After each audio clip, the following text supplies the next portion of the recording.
اور میرا سوال ہے کہ روحانی خزائن تھوڑی سی مشکل ہوتی ہے شروع میں، تو ہم کون سی کتاب اس سے پہلے پڑھ سکتے ہیں؟ کون سی؟ روحانی خزائن کہہ رہی ہے کہ شروع کس سے ہاں کریں پڑھنے بہت کی؟ مشکل ہے تمہارے لیے. جی تم کہاں سے پڑھ سکتے؟ تم اردو پڑھنی آتی ہے؟ تھوڑی سی تھوڑی زیادہ سی آتی ہے تو جن کو اچھی بھلی آتی ہے وہ بھی نہیں پڑھ سکتے، تو تم کہاں سے پڑھ لو گی؟ تم ویسے ملفوظات جو ہے نا وہ پڑھو، ٹھیک ہے؟ اس میں سے مختلف ٹاپک آتے ہیں، باتیں ہیں، اس میں پڑھو.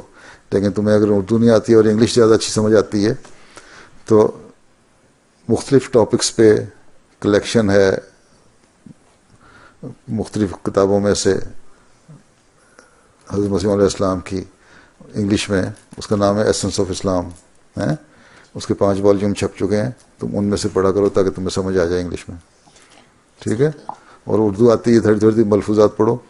اور پھر حقیقت الوحی جو کتاب ہے 22ویں جلد ہے، ٹھیک ہے؟ 22 پتہ کیا ہوتا ہے؟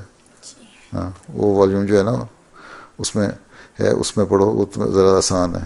شروع کی کتابیں بہت مشکل ہیں، آخر والی بھی آسان.